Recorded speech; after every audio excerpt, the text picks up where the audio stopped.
Uma ótima noite, está no ar o ICL, segunda edição desta quinta-feira, dia 30 de março de 2023. Confira agora os destaques do programa. A volta de Bolsonaro ao Brasil. Ele mal chegou e já vai ter que dar explicações à Polícia Federal no caso das joias. Não teve nada escondido. E a reação das redes sociais na análise de Pedro Barciela. Agora vai!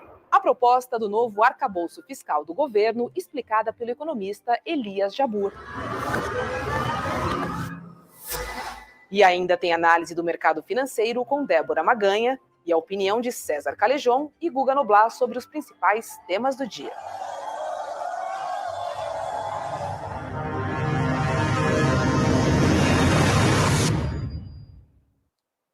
Muito boa noite, César Calejon, tudo bem? Boa noite, Rô, boa noite, comunidade CL, é um prazer estar com vocês.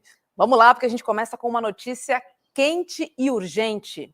O ex-presidente dos Estados Unidos, Donald Trump, foi indiciado no caso envolvendo a atriz pornô Stormy Daniels, segundo o jornal New York Times. A decisão deve ser anunciada pela promotoria nos próximos dias. Quem conta pra gente é Heloísa Vilela, diretamente de Nova York. Olá, Elo, o que você conta pra gente aí? Boa noite, gente. Olha, foi uma correria aqui hoje, viu? Os jornalistas todos foram pegos de surpresa. Vocês se lembram que Donald Trump andou dizendo que ia ser preso, né? Isso faz mais de uma semana. E aqui nos Estados Unidos, esse processo de indiciamento acontece diante de um júri popular, um júri maior do que aqueles júris que a gente vê naqueles filmes de julgamentos, né? É um júri maior. E esse júri, então, ouve as acusações, os indícios, as provas que a promotoria tem e decide se a pessoa deve ser, então, indiciada ou não.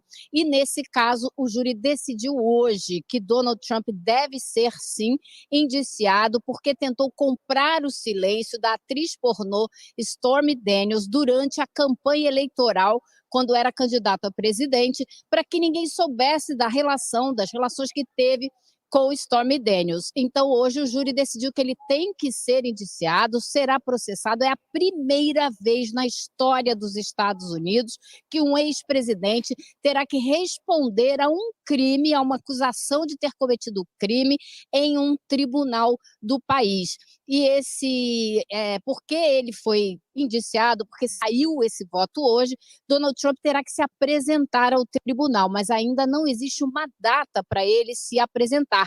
Mas a gente lembra, né, que Donald Trump andou dizendo que queria ser algemado, que se tivesse que se apresentar, queria logo fazer um espetáculo.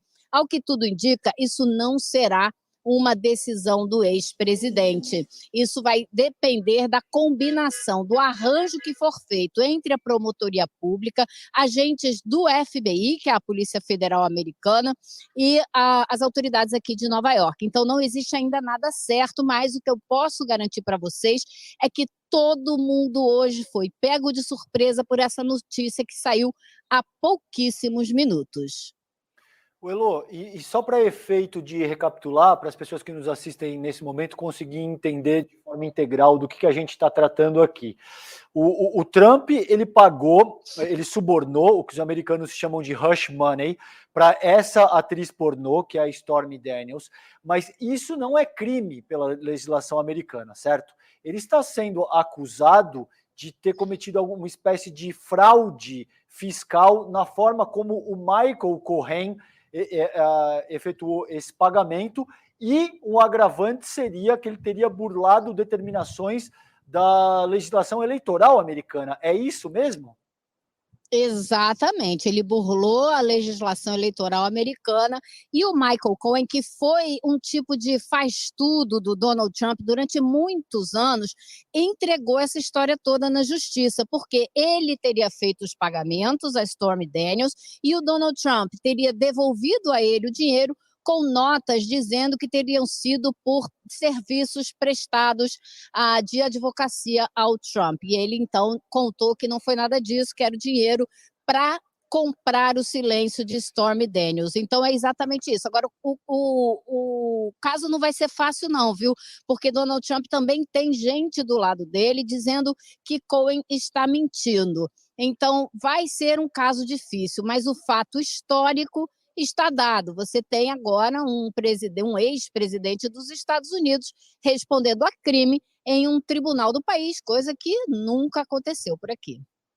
E, Elô, a gente sabe, o Bolsonaro desembarcou hoje aqui no Distrito Federal, e o que as pessoas, evidentemente, especulam é que se existe se esse processo de indiciamento do Trump pode, de alguma forma, reverberar na própria condição do Bolsonaro e nas coisas que ele enfrenta no Brasil. Tem até uma frase emblemática que foi resgatada na internet, que o Eduardo Bolsonaro diz, abre aspas, acontece nos Estados Unidos, acontece no Brasil. Como é que se avalia isso? Você acha que isso, de alguma forma, aumenta a possibilidade do Bolsonaro também ter que responder perante a justiça brasileira? Olha, eu acho, para começo de conversa, que muita gente deve estar torcendo para essa frase do Eduardo Bolsonaro ser a mais absoluta verdade, né? Mas eu acho que um primeiro indiciamento do Trump, porque esse pode ser apenas o primeiro, ele tem outros processos aos quais ele vai ter que responder. E mais sérios e mais voltados para o desrespeito à democracia dos Estados Unidos, né? Mas o fato é que, se isso pode acontecer com o grande, talvez um dos maiores expoentes da extrema-direita internacional, por que não acontecer também com outros representantes da extrema-direita, como seria o caso do Bolsonaro no Brasil? Então, eu acho que você, de alguma forma, enfraquecer a figura de Donald Trump é também, claro, um baque grande para o movimento da extrema-direita no mundo inteiro, que fica patente que certos limites você não pode ultrapassar, espera-se, né? E que a justiça, então, mostre isso, deixe isso muito claro e cobre o que deve ser cobrado. E, Elô, antes de me despedir, alguma chance do ex-presidente usar isso positivamente, alguma estratégia para que ele possa reverter este caso, pelo menos a imagem dele, principalmente aí nos Estados Unidos? Você já ouviu alguma frente nesse sentido? Olha, Roberta, é o que ele vem tentando fazer. Donald Trump fez comícios, né? Essa semana ele foi para Waco, Texas, que é uma cidade que tem toda uma história bizarra, mas enfim, e ele tem se apresentado como vítima de uma caça às bruxas. Esse é o discurso predominante do Trump. Então, claro, ele vai usar isso sim para se fazer de mártir, para se fazer de sofredor, para pedir, então, o apoio dos seus correligionários. Mas vamos ver o resultado que isso vai ter, né? Talvez não seja assim tão positivo para ele. Essa é a especialidade da extrema-direita. Heloísa Vilela, muito obrigada, viu? A qualquer momento, com mais informações ou novidades por aí, chama a gente. Um beijo. Pode deixar, beijo. Um beijo, querida. Obrigado. Pois é, né? Isso é que eles sabem fazer de melhor. Deixa eu chamar o Guga Noblar. De Nova York, vamos para Brasília. Oi, Guga, boa noite. O presidente Jair Bolsonaro já chegou por aí. Uma expectativa muito grande, pero expectativa não é realidade. Concorda comigo? Que flopada foi essa, gente? Não deu nada, não deu ninguém. A Brasília criou uma expectativa aqui em Brasília, como se fossem aparecer, no mínimo ali em frente à sede do PL, umas 10 mil pessoas, de 5 a 10 mil. O Carlos Jordi, que é um dos bolsonaristas raiz lá na Câmara dos Deputados, falava em 20 mil. Eles estavam aqui numa expectativa louca, ansiosa, achando que Brasília ia bombar, que ia ter um monte de gente na rua. Não foi ninguém para o aeroporto quase. Foi o suficiente só para encher um saguão do aeroporto. Segundo o cálculo da PM, eram 100 pessoas. Mais ou menos o mesmo número que apareceu em frente à sede do PL. 100 pessoas. E foram colocados ali em frente à sede do PL 150 policiais para fazer a segurança do local. Portanto, deu mais policial do que militante. Policial fardado, não era policial militante fazendo campanha, era policial trabalhando. Então, olha aí as imagens, gente. Olha o que aconteceu, olha a flopada que aconteceu hoje. Não deu ninguém, gente. Foi um mico, foi um fiasco. E o Bolsonaro, que achou que queria em carro aberto. Imagina ele desfilando em carro aberto e acenando para o vento. Não tinha ninguém. Ainda bem que não teve isso. E o mico ia ser maior. Mas, enfim, a expectativa era desfilar em carro aberto. A realidade foi essa flopada. Ele foi direto do aeroporto para a sede do PL. Mal cumprimentou as pessoas que estavam em frente à sede. No aeroporto não cumprimentou ninguém, só mandou o filho dele lá. E, enfim, foi isso aí. Foi Bolsonaro achando que ia chegar aqui grandão, mas mostrando que está minúsculo. César Calejão, que decepciona, né? Acho que isso demonstra, de fato, o tamanho do bolsonarismo hoje, uma vez que ele já não tem a máquina pública para promover estelionato eleitoral, uma vez que ele não tem cartão corporativo e uma vez que ele já não tem o mesmo nível de ressonância que depende, em ampla medida, do próprio simbolismo presidencial. Quando você está sentado na cadeira, quando você está na chefia do executivo, isso te dá muita força, porque é muito difícil, Rô, ignorar um presidente, entende? O que quer que seja dito ganha ressonância junto à população brasileira. Agora, o Jair Bolsonaro está descobrindo a duras penas que ele é mais um cidadão, que ele já não tem aquela força que um dia ele teve e ele fez um cálculo político de que surgiu toda aquela questão de Sérgio Moro, de PCC na semana passada, então tinha todo um humor político determinado naquela ocasião, que hoje, quando ele chega no Brasil uma semana depois, já é radicalmente diferente. Surgiram provas do Tacla Duran contra o Moro, você tem o Donald Trump, como a gente acabou de noticiar, sendo indiciado pela justiça estadunidense, e ele chega no aeroporto de Brasília, como o próprio Guga falou, para um contingente de mais policiais do que efetivamente de apoiadores. Então, veja, ele chega no Brasil após esses 89 dias nos Estados Unidos com essa pressão, com esse desgaste político e com esse conjunto de coisas que forma um cenário absurdamente desfavorável para o ex-presidente da República. Essas imagens aí mostram. Em frente entende? ao PL. Exato. Meia dúzia de gatos pingados. Parece um acampamento de que tem ali 6, 12 pessoas se reunindo. Então, são imagens muito fortes e que falam por si. Agora, a gente teve uma imagem bem interessante, né? De uma pessoa que fez o L no aeroporto. Vamos dar uma olhadinha nessa imagem? Porque, olha lá, ele veio no mesmo voo, né, do ex-presidente Jair Bolsonaro. Até comentou um pouco, né? Eu vi uma entrevista dele dizendo que o embarque foi feito com muita antecedência, que o comum, ele é uma pessoa que faz bastante esse percurso, disse que foi muito tranquilo, nem anunciaram o ex-presidente no voo, algumas pessoas perceberam ali, mas saiu corajoso, hein, Guga? Pô, isso é corajoso. Eu queria ter ido. Eu imaginei que ia ter muito mais gente. E tinham amigos meus índios, jornalistas, fiquei claro com eles, se fosse realmente bombar, se fosse dar algum tipo de confusão, enfim, alguma notícia maior, eu até ia me deslocar para lá. Eu fiquei o tempo inteiro monitorando. Mas eu sabia também que é perigoso se você chega ali e tem muitos bolsonaristas que não gostam de você, pode ser treta também.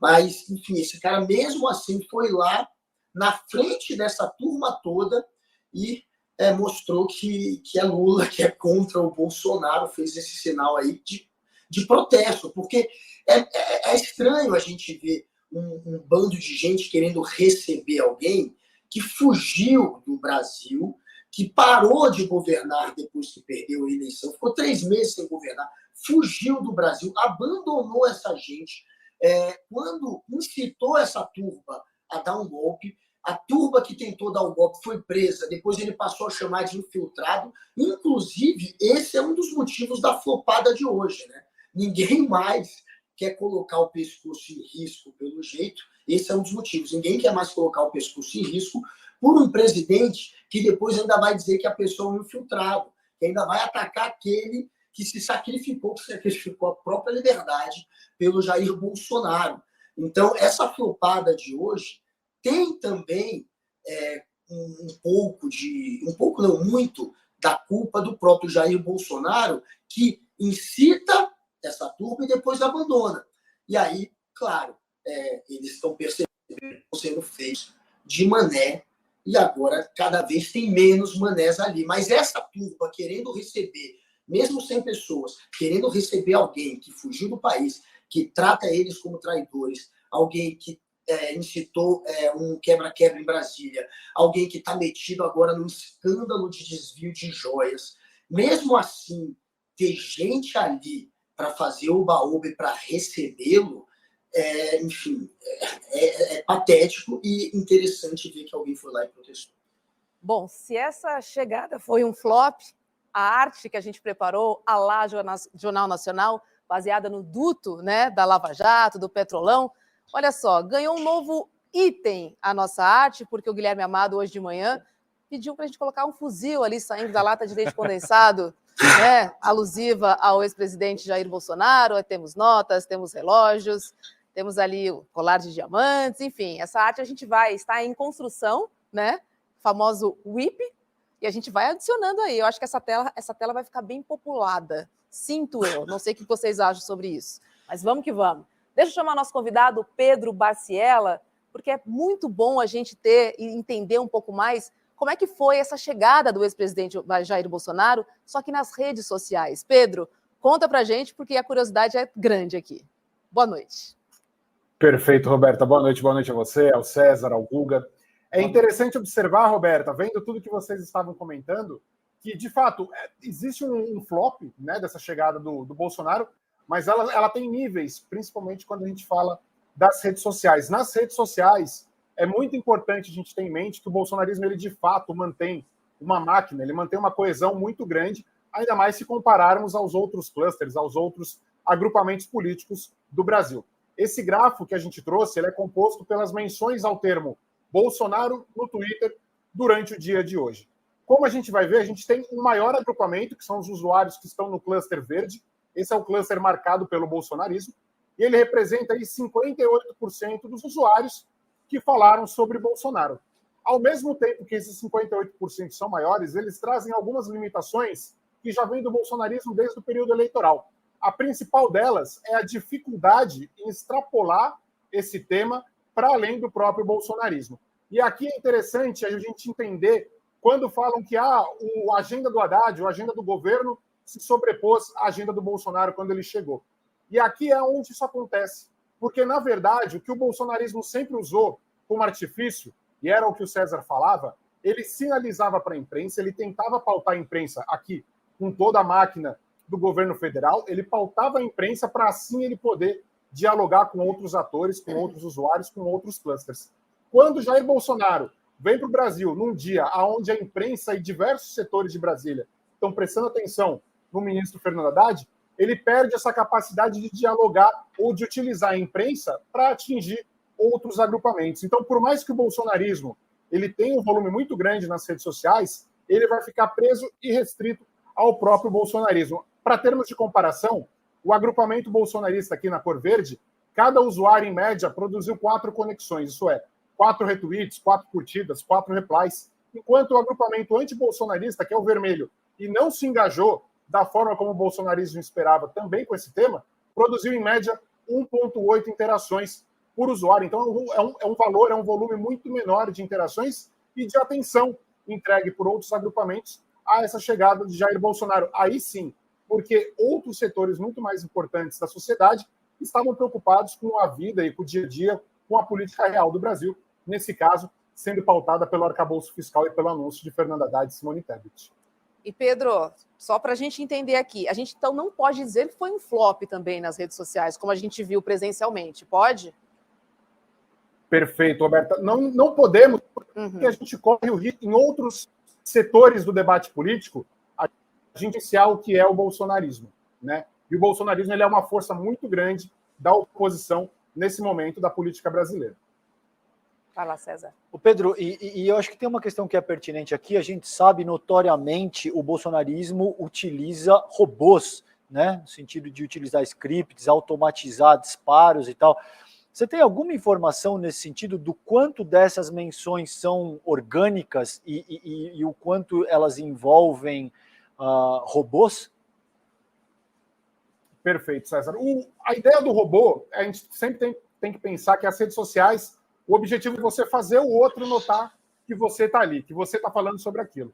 Então, a partir do momento onde, ainda que com um esforço e uma máquina de robôs muito grande, o bolsonarismo não consegue extrapolar o próprio bolsonarismo nesse tema, aqui a gente pode, não necessariamente chamar de um flop, mas definir uma limitação do próprio bolsonarismo, que é, ele já não consegue falar para fora do próprio bolsonarismo. Eu uso sempre um exemplo muito bom, que se eu tiver uma fazenda de robôs no interior de São Paulo, com 50 mil perfis, falando sobre os benefícios da abobrinha, dificilmente o resto do Brasil vai querer saber sobre os benefícios da abobrinha, ainda que eu tenha ali 50 mil usuários falando sobre isso. E, de certa maneira, o bolsonarismo, quando ele se retroalimenta desse perfil de comportamento automatizado, ele está se comportando dessa maneira. Ele está alimentando o bolsonarismo, mas ele não consegue atingir, enquanto setor de oposição, outros perfis que não o próprio bolsonarismo, que não os próprios competidos, que não aqueles que façam o que Bolsonaro quiser fazer, ainda vão estar com ele.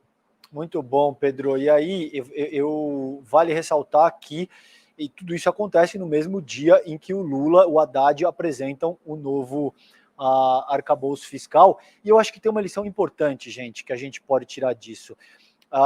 O ostracismo é uma espécie de prisão para o próprio Bolsonaro, entende?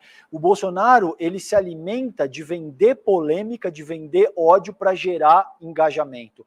O ostracismo é a pior prisão que ele pode enfrentar em termos de internet. Acho que vale a pena pensar nisso. Pois é, a gente falou um pouco do arcabouço, só reforçando aqui, na verdade, curiosa também para entender. Você viu uma movimentação ali desses dois grupos em relação ao arcabouço e à volta do ex-presidente ao Brasil? Olha, Roberta, o tema do arcabouço é interessante porque ele puxa a atenção de setores que, ainda que não sejam os maiores das redes sociais, eles pautam, né? Então, setores políticos, setores da imprensa, aquele setor que a gente chama de FinTwitch, que vai debater assuntos ligados ao mercado nas redes sociais. Então, esses setores que seriam possibilidades de o bolsonarismo falar para fora do seu agrupamento, eles estavam preocupados com o arcabouço. Não à toa, nas últimas horas do dia, hoje, alguns setores do bolsonarismo correram para tentar correlacionar a volta de Jair Bolsonaro com a oscilação para cima da Bolsa de Valores do Brasil, né? Dizendo que poderia haver alguma coisa ali que ligasse, ignorando ou tentando passar por cima da questão do arcabouço fiscal. Então, eles sentem um pouco que a pauta política, a pauta nas redes também estava dividida. Eu entendo, Roberta, que quando o Bolsonaro planejou, nas últimas semanas, a vinda para o Brasil, ele não esperava que o arcabouço fosse ser anunciado nesse mesmo dia. Talvez ele contasse com a ida do Lula para a China, e algo que não ocorreu. Ele contava com esse arcabouço não ser apresentado agora, algo que ocorreu. Então, isso também acabou dividindo a atenção das redes sociais e dificultando, claro, a capacidade do bolsonarismo de pautar quando um assunto tão mais interessante e importante para a política brasileira estava em voga nas redes sociais. Deixa eu pegar carona, Pedro, antes de te liberar e perguntar para o Google o seguinte: o que você achou dessa estratégia de lançar o arcabouço um dia antes da chegada do ex-presidente, Guga? Eu não sei se foi para colidir com a volta, acho que não foi. Claro, aconteceu essa pneumonia, o Lula ficou, a cobrança era grande para, enfim, revelar o arcabouço, e coincidiu. Eu não acho que foi planejado por conta da volta. Você acha que não foi uma estratégia?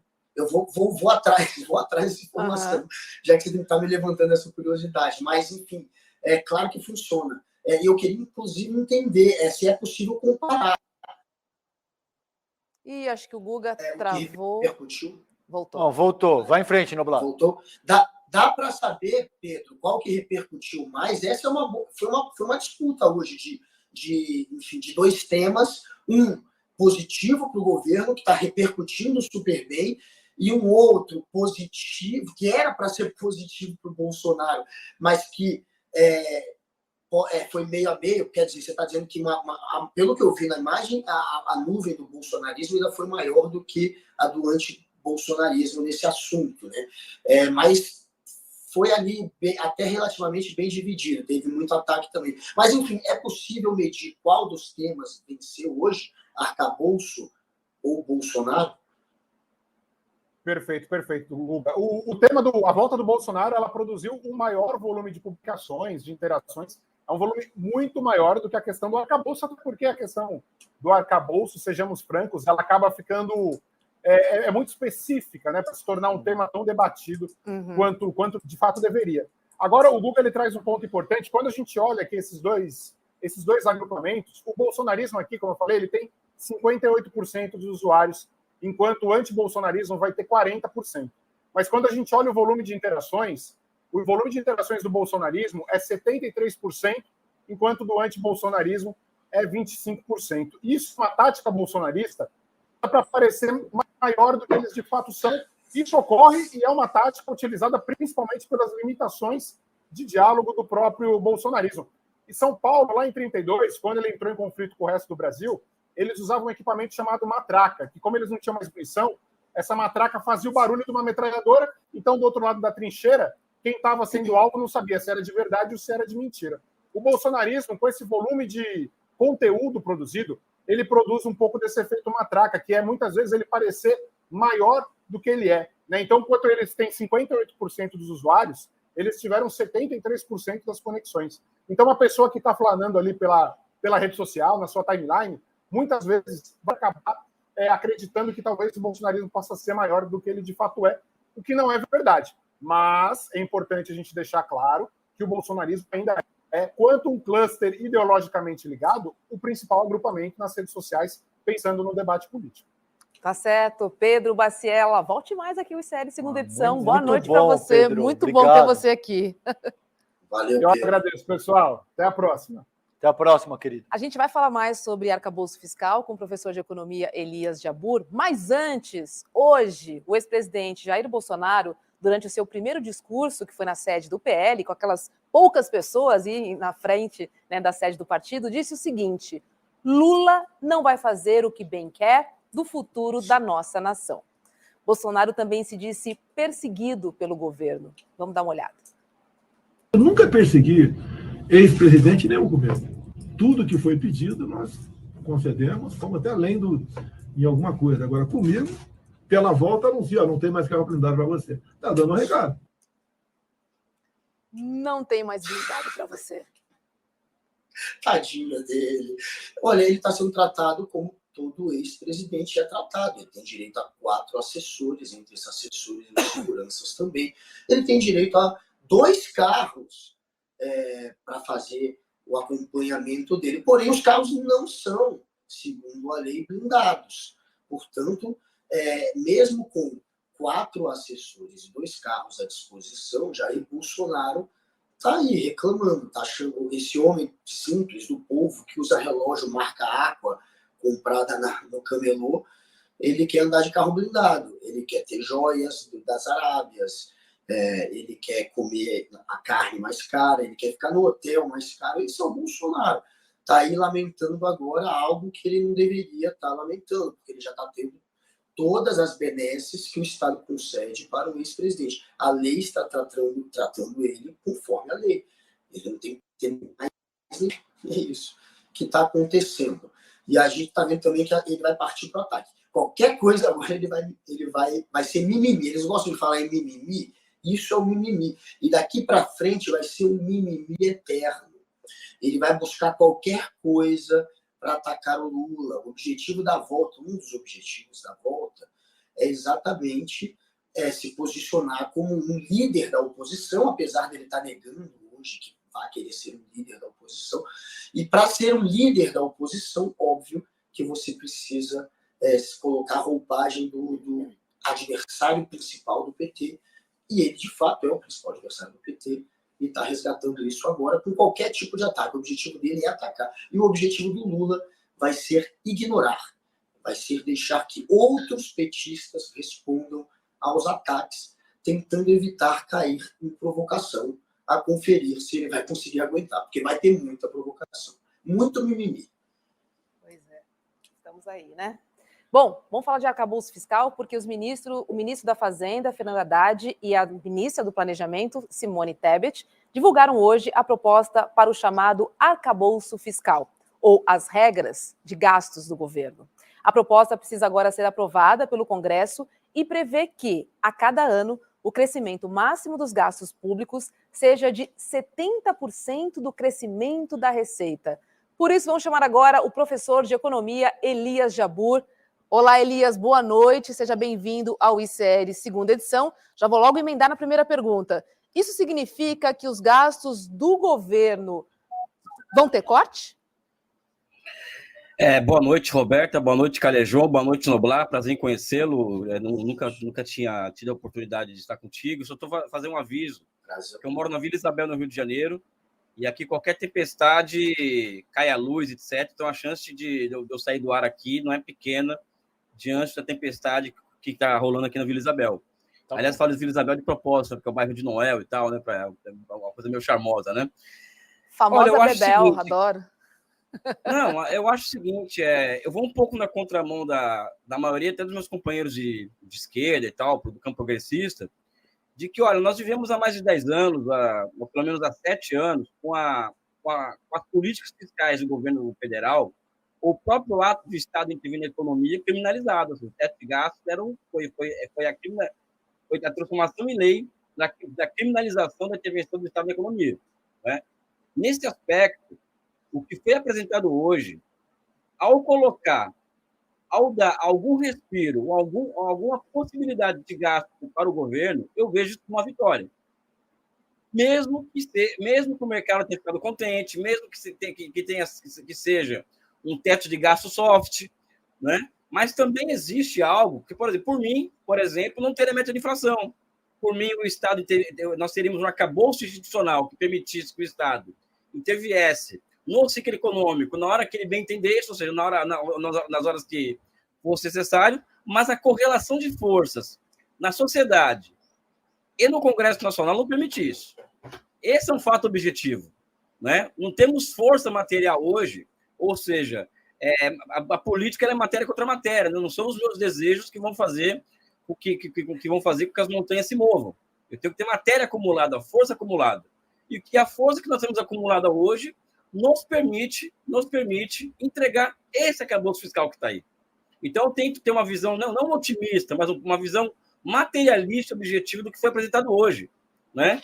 Então, eu não acredito que algo que fosse além disso seria aprovado, teria chance de aprovação. Eu queria só aproveitar aqui em cima disso para falar sobre essa questão da força política.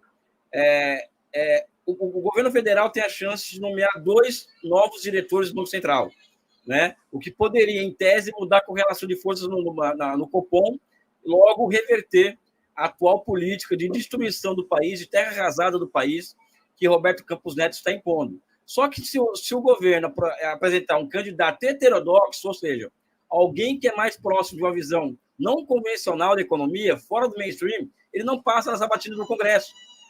Então, acho que essa é uma questão que é objetiva, né? Nós não temos força política acumulada para ir além do que está sendo proposto hoje. Eu sinto muito de dizer isso, eu não queria dizer isso. Eu sei que eu estou indo na contramão da maioria das pessoas que acham que política é tudo ou nada. Eu não sou eu não sou assim, não vejo as coisas desse jeito, né? Aliás, meu filho está aqui numa rebelião popular revolucionária aqui em casa, né? Então, eu vejo as coisas, vejo os processos na sua materialidade, né? Perfeito, cara.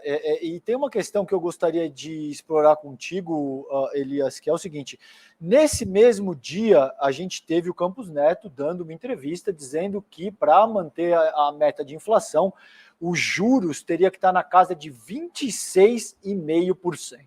Eu perguntei para o André Roncaglia, que eu sei que é uma pessoa que você também tem interlocução e respeita, há umas 3 semanas, se ele acreditava que a política monetária estaria sendo utilizada como arma pelo Bacen contra o governo central em detrimento do crescimento do país e do bem-estar da população. Na ocasião, o Roncaglia me disse que ele não acreditava que era o caso, que era uma crença liberal. Ontem eu refiz essa pergunta para ele e ele disse que ele acredita que esse é o caso. Agora, como é que você avalia essa questão, Jabbour? Você acha que esse é precisamente o caso ou não? Não, é totalmente o caso, né? Eu estava conversando hoje, dei aula hoje, e começou aquela discussão entre eu e os alunos, que eu abro para eles poderem dar opinião, e tem muitos alunos que são liberais, em que eles colocam que a questão é técnica mesmo, ou seja, uma questão de memória inflacionária e tal, né? Eu falo que não. Trata-se de uma questão de economia política, inclusive, principalmente. né? Ou seja, se nós formos observar, vamos colocar dados na conversa, não parecer que é propaganda nossa contra o Campos Neto, né? Se nós colocarmos, por exemplo, a média da inflação no Brasil entre 99 e hoje, dá 6% ao ano, enquanto que o mundo foi 4%. E a meta de inflação no ano que vem vai ser de 3,25%, falso engano, ou 3%. Isso significa algo completamente fora da realidade. Não é algo que o Elias pensa ou um comunista pensa, não. É a realidade, é a história do processo é a história da inflação brasileira nos últimos 20 anos que demonstra o que eu estou dizendo aqui, que a meta de inflação é irrealizável. E a sua busca por parte desse Banco Central vai redundar não somente no fim do governo Lula. Eu acho que a batalha vai além. Eu acho que está em jogo, inclusive, o Brasil enquanto projeto civilizatório, ao se manter essa política monetária como está. Elias, está sendo trágico? Não. Não está sendo trágico. Até porque o estrago que foi feito em 7 anos foi imenso. César Calejão estuda muito isso, muito mais do que eu sabe o que eu estou falando. E o poder de fogo da política monetária para destruir um projeto de país é muito grande hoje, né? Ou seja, essa que é a questão. Ou seja, o cara indicou hoje para fazer isso, pessoal. Então, qual que é o lance? O que devemos fazer numa situação dessa? Eu acho que temos que dar o que eu chamo, sem querer ser acadêmico, rebuscado, um salto dialético. Ou seja, fazer o que o mundo inteiro está fazendo. Ou seja, dos 26 países que trabalham com metas de inflação, grande parte deles já reviram para cima suas metas de inflação. Por quê? Porque existe uma guerra no mundo hoje que está levando ao rompimento das cadeias de suprimento globais, e isso vai gerar inflação, né? E por que o Brasil não segue a tendência internacional de realinhar as suas metas de inflação para cima, ou seja, para 6%, e mais do que isso, colocar uma temporalidade para as metas de inflação que nos capacite a absorver choques de preço sem necessariamente se utilizar da taxa de juros, né? Então, para isso, o Brasil teria que ter uma temporalidade de 2 a 3 anos de meta de inflação. E eu falo isso também por parte de uma visão materialista, porque eu sou contra a meta de inflação também, né? Eu sou contra a meta de inflação. Eu sou a favor do princípio da demanda efetiva, ou seja, o Estado ele tem o direito de intervir no ciclo econômico para poder estabilizar o consumo, por exemplo, a demanda, né? E as metas de inflação é o oposto a esse tipo de política. Mas como não tem força política para mudar isso, nós não temos, a mudança da temporalidade e a mudança das metas de inflação de 3 para 6% seria uma baita bandeira para nós forçarmos, por exemplo, o ministro Haddad. Eu falo de um amigo, ou seja, eu até comento com o Fernando Haddad, olha, Fernando, a amizade que nós temos e o carinho que temos um pelo outro é do tamanho das nossas diferenças político-ideológicas, né? Então, estou falando de um amigo aqui, né? Então, ele deveria, sob o comando do Lula, convocar o Conselho Monetário Nacional para rever tudo isso, porque ele não vai estar fazendo nada além do que o mundo inteiro está fazendo. Esse é o X da questão, né? Enfim, é assim que eu vejo essa questão toda, ou seja, o buraco é muito mais fundo do que se imagina. A ameaça real do Brasil ser proscrito enquanto projeto civilizatório a continuar esse estado de coisa que está aí. E eu falo sem nenhum exagero, pessoal, é assim que eu penso e, enfim, é isso. Muito bom, Elias. É isso, né? Campos Neto fala de 26%, temos uma taxa de 13%, o arcabouço está na mesa, agora a gente tem que esperar, vamos ver o que vai acontecer. Exato, e só um pequeno parênteses, 10 segundos, Rô, e isso, quando o Jabor fala em materialidade, isso não é a criação da cabeça de um esquerdista, você tem a Jayati Ghosh, a economista indiana, você tem o Stiglitz, você tem, enfim, os grandes pensadores da economia no mundo dizendo que o que o Brasil vive é um absurdo e que não pode se sustentar, isso não faz o menor sentido. Pois é. Elias, boa noite, obrigada, viu? Sempre bom receber você aqui no ICL. Olha, estou à disposição, o meu prazer hoje foi conhecer o Guga Noblar, assim, mesmo virtualmente. Eu vou fazer uma cobrança pública aqui, tá? Manda. Eu sou fã do Chico Pinheiro, sabe? E eu quero estar ao lado dele qualquer dia desse, de manhã, quando ele aparece, porque eu teria, assim, eu ia, vamos dizer assim, fazer esqueci o nome que se usa, né? Não, ia ficar muito emocionado perto dele, que é uma figura, assim como eu fico emocionado quando falo com o César Calejão, né? Obrigado, porque além de então. inteligente, é muito bonito, inclusive, né? Então, Obrigado. Um beijo, meu irmão. Tamo junto, Elias. a Obrigado. Roberta também, evidente, grande mas Elias. eu brinco muito com o César porque aquela coisa da campanha contra a masculinidade tóxica, né? Que a gente abraça de certa medida, né? Eu quero deixar um beijo no coração de vocês, abraço e me sigam nas minhas redes sociais. Um forte abraço, valeu. Valeu, Tá querido. certo, Elias. Anotado aqui. Um beijo para você. Vamos para os destaques do programa de hoje. Do programa de hoje, não, do dia de hoje, né, Roberta? Vai lá, Guga, começa com você. Tem a imagem aí para a gente soltar, porque Dudu Bolsonaro, ele simplesmente teve a pachorra, a cara de pau de pegar a imagem antiga do Bolsonaro sendo venerado ao chegar no aeroporto e soltar como se fosse de hoje. O flop foi tão grande que ele já tentou fabricar mais uma fake news, a de que o Bolsonaro teria sido recebido por essa multidão, o que obviamente não aconteceu. Seria mais fácil o Bolsonaro ser recebido por uma multidão dessas pessoas, desse número de pessoas neste momento, se ele tivesse sendo recebido por agentes da Polícia Federal. Se fossem agentes da Polícia Federal, talvez eu caísse nessa fake news, Dudu. Mas fingir que é um povão recebendo teu pai, ninguém vai cair, não. Vou falar de novo, né? Expectativa versus realidade. Ô, crueldade. Vai lá, César. Não, de forma muito breve, teve uma reformulação importante hoje no Congresso Nacional, na medida em que 5 partidos de centro e de direita criaram formalmente um grande bloco que reúne 142 deputados, Rô. Esses partidos, eles tiram, de alguma forma, o republicano sai daquela base que a gente conhecia, que era o Centrão, tira a força do Arthur Lira, e isso, de alguma forma, mexe na correlação de poderes ali no Congresso Nacional. Claro, o Arthur Lira já está tentando se reorganizar com base em outro bloco, formado aí com PP, com União Brasil, Avante, PSDB, Cidadania. Então, vale a pena a gente acompanhar aqui no N2 o que vai acontecer ao longo dos próximos dias aí, porque essas placas tectônicas do poder estão se mexendo no Congresso Nacional. E Arthur Lira no centro de tudo, né? Deixa eu levantar, porque a gente tem um convidado especial na noite de hoje. Que honra! Eduardo Bem-vindo, Moreira. Edu. Fiquei sabendo que vocês são Bem-vindo, líder de audiência, resolvi. Isso. Eu sou oportunista mesmo. Quando vocês viram o líder de audiência, eu venho para cá para estar com Muito vocês. bom, Chega querido. mais. Que honra te receber. Fala, Boa Guga. noite. É tudo nosso. Tudo bem? Tudo bem. A gente está no final do programa, temos os destaques. Guga já falou, César já falou. Eu queria saber o que você traz de destaque para a gente hoje. Seguinte, a gente vai ter uma aula agora imperdível com o André Janones. Essa aula é o seguinte, a gente gravou essa aula, a gente editou, tem todos os destaques para as pessoas anotarem, sobre estratégias digitais, mas de uma maneira ultra prática. A melhor aula que eu já, numa boa, a melhor aula que eu já vi na minha vida, em termos de praticidade e de efetividade, sobre a questão do marketing digital, sobre estratégias para engajamento, etc.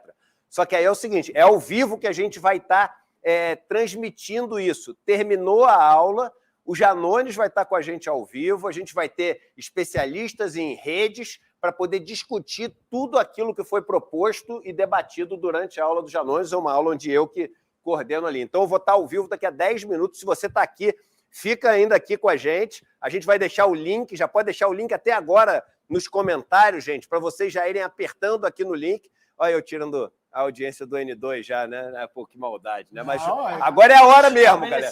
Todo mundo, vamos clicar no link aqui para ir para a aula. Vai acabar agora o programa e vamos todo mundo ali. Já tem algumas milhares de pessoas já esperando. Faltam 15 minutos para a aula, mas já tem algumas milhares de pessoas esperando. Vai ser uma aula incrível. A gente se vê daqui a 15 minutinhos nessa aula com o André Janones sobre guerrilha digital. E dá para fazer pergunta, né? Porque o legal mesmo é interagir, o final é né? isso. O final é a gente ao vivo respondendo todas as perguntas sobre a aula. Vai ser incrível, incrível. E eu vou, no final, eu vou divulgar algumas novidades que as pessoas vão ficar, assim, maravilhadas em relação a um presente que tem para quem hoje entrar no ICL, a um curso novo que vai ter no ICL. Vocês não têm ideia! Vocês não têm ideia de quem vai dar esse curso novo. e de um programa novo que a gente está lançando. Então tem um monte de novidade, começa daqui a pouquinho, daqui a 15 minutos. Tá aí, gente, imperdível como uma figura central do jogo da nossa política doméstica, né? Do que é o Janones. Nos últimos dias até ficou Em 100% evidência, ali né? como protagonista, né, do que está acontecendo aí. Ah, imperdível, imperdível. É isso aí. Então, daqui a Valeu, pouco querida. tem Parabéns, André Janones, Guerrilha Digital, mas amanhã você sabe que tem ICL, primeira edição. Trouxe o Sleeping, vai dormir por aqui pelo estúdio, porque amanhã você está Só trabalhando. pedir para eles amanhã entrar ali um pouquinho, tipo 8h30, 9 horas, só para poder porque eu saio daqui hoje meia-noite, Tá né? bom. Então Meia hora de lambuja pro Merecido, Edu. querido. é isso aí. Parabéns, Vamos correr. Roberta, aqui, ó. Audiência em primeiro lugar, na frente de TV aberta, na frente de Record, na frente da CNN, que tem milhões e milhões para gastar, né? Na frente do UOL, que é um grupo tão grande, na frente de CBN. Isso na frente de Band News, não é para qualquer um, não. Não é para qualquer um, não. Isso é só o começo. É só o A gente começo, está é isso muito aí. feliz e isso é Boa. só o começo. Guga, beijo para você. Boa noite, querido. Beijo, César. Obrigado. Bom trabalho, Edu. E Valeu. obrigada a você que nos acompanha todos os dias aqui no ICL Segunda Edição. Um beijo e até amanhã. Boa noite. Beijo, gente. Fiquem bem. Tchau, tchau.